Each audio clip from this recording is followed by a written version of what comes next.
ನಮಸ್ಕಾರ. ಆರ್ಸಿಬಿ ತಂಡಕ್ಕೆ ಎಂಟ್ರಿ ಕೊಟ್ಟರು 8 ಹೊಸ ಆಟಗಾರರು. ಸೀಸನ್ 19ಕ್ಕೆ ಹೀಗಿರಲಿದೆ ನೋಡಿ ಆರ್ಸಿಬಿಯ ಬಲಿಷ್ಠ ಪ್ಲೇಯಿಂಗ್ 11.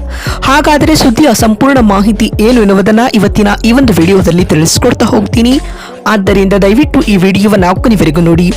ಆದರೆ ಅದಕ್ಕಿಂತಲೂ ಮುನ್ನ ನೀವು ಕೂಡ ಆರ್ಸಿಬಿ ತಂಡದ ಅಭಿಮಾನಿಗಳಾಗಿ ಈ ವಿಡಿಯೋವನ್ನು ನೋಡುತ್ತಿದ್ದರೆ ತಪ್ಪದೆ ಈ ಕೂಡಲೇ ಈ ವಿಡಿಯೋಗೊಂದು ಲೈಕ್ ಮಾಡಿ ಮತ್ತು ನಮ್ಮ ಚಾನೆಲ್ಗೊಂದು ಸಬ್ಸ್ಕ್ರೈಬ್ ಮಾಡಿ. ಹೌದು, ಮಿನಿ ಆಕ್ಷನ್ಗಾಗಿ ಪರ್ಸ್ನಲ್ಲಿ ಕಡಿಮೆ ದುಡ್ಡಿದ್ರೂ ಆರ್ಸಿಬಿ ಸಖತ್ ಗೇಮ್ ಆಡಿತು.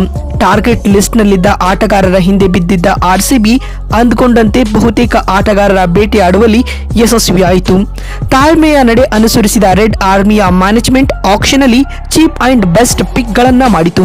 ಕೆಕೆಆರ್ ಜೊತೆಗೆ ಆಕ್ಷನ್ ಅಖಾಡದಲ್ಲಿ ಬಿಗ್ ಫೈಟ್ ನಡೆಸಿದ ರೆಡ್ ಆರ್ಮಿ ಅಂತಿಮವಾಗಿ 7 ಕೋಟಿ ರೂಪಾಯಿಗಳನ್ನು ನೀಡಿ ವೆಂಕಟೇಶ್ ಅಯ್ಯರ್ ಅವರನ್ನ ಬೈ ಮಾಡಿತು. ಇನ್ನು ವಿಶ್ವದ ಟಿ20 ಕ್ರಿಕೆಟ್ನ ನಂಬರ್ 2 ಬೌಲರ್ ಆಗಿರತಕ್ಕಂಥ ಜೋಕೆಬ್ ಡಫಿರ್ ಅವರನ್ನ ಕೇವಲ 2 ಕೋಟಿ ರೂಪಾಯಿಗಳನ್ನು ನೀಡಿ ಆರ್ಸಿಬಿ ಬುಟ್ಟಿಗೆ ಹಾಕಿಕೊಳ್ಳಿತು. ಮಧ್ಯಪ್ರದೇಶದ ಯುವ ಆಲ್ರೌಂಡರ್ ಮಂಗೇಶ್ ಯಾದವ್ ಅವರಿಗೆ 5.20 ಕೋಟಿ ನೀಡಿ ಖರೀದಿಸಿತ್ತು. ಹೀಗೆ ಮಿನಿ ಆಕ್ಷನ್ ಅಲ್ಲಿ ಆರ್ಸಿಬಿಯ ಮ್ಯಾನೇಜ್ಮೆಂಟ್ ಸ್ಟೀಲ್ ಪಿಕ್ ಗಳನ್ನ ಮಾಡಿತ್ತು ಅಂತಾನೆ ಹೇಳಬಹುದು. ಮತ್ತು ಸೀಸನ್ 18ರ ಚಾಂಪಿಯನ್ ಆಗಿರತಕ್ಕಂಥ ನಮ್ಮ ರಾಯಲ್ ಚಾಲೆಂಜರ್ಸ್ ಬೆಂಗಳೂರು ತಂಡ ಟೈಟಲ್ ಅನ್ನ ಡಿಫೆಂಡ್ ಮಾಡಿಕೊಳ್ಳಲು ಬಲಿಷ್ಠ ಸೈನ್ಯವನ್ನೇ ಕಟ್ಟಿದೆ ಅಂತ ಹೇಳಬಹುದು ಸ್ನೇಹಿತರೆ. ಇನ್ನುಳಿದಂತೆ 2026ರ ಐಪಿಎಲ್ಗಾಗಿ ಆರ್ಸಿಬಿ ತಂಡದ ಬಲಿಷ್ಠ ಪ್ಲೇಯಿಂಗ್ 11 ಯಾವ ರೀತಿಯಾಗಿರಬಹುದು ಅಂತ ನೋಡ್ತಾ ಬರುವುದಾದ್ರೆ, ಇಲ್ಲಿ ಆರಂಭಿಕರಾಗಿ ಕಳೆದ ಸೀಸನ್ ನಂತೆ ಈ ಸೀಸನ್ ನಲ್ಲಿಯೂ ವಿರಾಟ್ ಕೊಹ್ಲಿ ಹಾಗೂ ಫಿಲ್ ಸ್ಲಾಟ್ ಇನ್ನಿಂಗ್ಸ್ ಆರಂಭಿಸಲಿದ್ದಾರೆ. ಪವರ್ ಪ್ಲೇ ನಲ್ಲಿ ಭರ್ಜರಿ ಅಡಿಪಾಯವನ್ನು ಹಾಕಿಕೊಳ್ಳುವ ಕೆಪಾಸಿಟಿ ಈ ಓಪನರ್ಸ್ ಗಳಿಗಿದೆ ಸ್ನೇಹಿತರೆ. ಇನ್ನು 3ನೇ ಕ್ರಮಾಂಕದಲ್ಲಿ ಲೆಫ್ಟ್ ಹ್ಯಾಂಡರ್ ಹಾಗೂ ಸ್ಟಾರ್ ಆಲ್ರೌಂಡರ್ ಆಗಿರತಕ್ಕಂಥ ವೆಂಕಟೇಶ್ ಅಯ್ಯರ್ ಆಡಲಿದ್ದಾರೆ. ಇನ್ನು ನಂಬರ್ 4ರ ಸ್ಲಾಟ್ ನಲ್ಲಿ ಕ್ಯಾಪ್ಟನ್ ರಜತ್ ಪಾಟಿದಾರ್ ಕಾಣಿಸಿಕೊಳ್ಳಲಿದ್ದಾರೆ. ಮಿಡಲ್ ಆರ್ಡರ್ ನ ಬೆನ್ನೆಲುಬಾಗಿ ರಜತ್ ಪಾಟಿದಾರ್ ಬ್ಯಾಟ್ ಬೀಸಲಿದ್ದಾರೆ.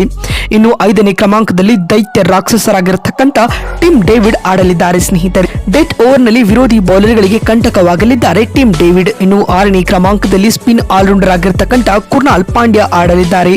ಪಾಂಡ್ಯ ಬೌಲಿಂಗ್ ಜೊತೆ ಬ್ಯಾಟಿಂಗ್ ನಲ್ಲಿಯೂ ತಂಡಕ್ಕೆ ಕಾಂಟ್ರಿಬ್ಯೂಟ್ ಮಾಡುತ್ತಾರೆ. ಮತ್ತು 7ನೇ ಕ್ರಮಾಂಕದಲ್ಲಿ ಡೊಮಾರಿಯೋ ಶಫರ್ಡ್ ವಿಂಡೀಸ್ ನ ದೈತ್ಯ ಆಟಗಾರ ಕಣಕ್ಕಿಳಿಯಲಿದ್ದಾರೆ.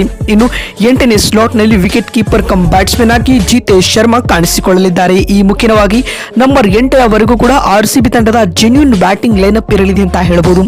ಈ ಸೀಸನ್ ನಲ್ಲಿ ಆರ್ಸಿಬಿ ಬ್ಯಾಟಿಂಗ್ ನಲ್ಲಿ ವೀಕ್ ಅಂತ ಅನಿಸ್ತಾನೆ ಇಲ್ಲ ಸ್ನೇಹಿತರೆ.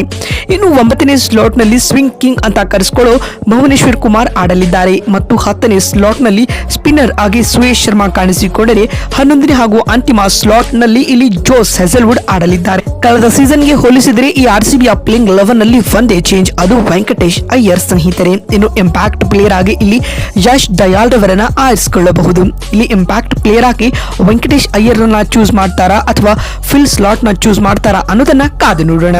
ನೋಡಿದ್ರಲ್ಲ ಸ್ನೇಹಿತರೆ, 2026ರ ಐಪಿಎಲ್ಗಾಗಿ ಆರ್ಸಿಬಿ ತಂಡದ ಬಲಿಷ್ಠ ಪ್ಲೇಯಿಂಗ್ 11 ಯಾವ ರೀತಿಯಾಗಿರಬಹುದು ಅಂತ ತಿಳಿಸಿಕೊಡುವ ನಮ್ಮ ಈ ಪ್ರಯತ್ನ ನಿಮಗೆ ಇಷ್ಟವಾಗಿದ್ದಲ್ಲಿ ತಪ್ಪದೆ ಈ ಕೂಡಲೇ ಈ ವಿಡಿಯೋಗೊಂದು ಲೈಕ್ ಮಾಡಿ. ಮತ್ತೊಂದು ವಿಡಿಯೋದಲ್ಲಿ ಸಿಗ್ತೀನಿ. ನಮಸ್ಕಾರ, ಧನ್ಯವಾದಗಳು.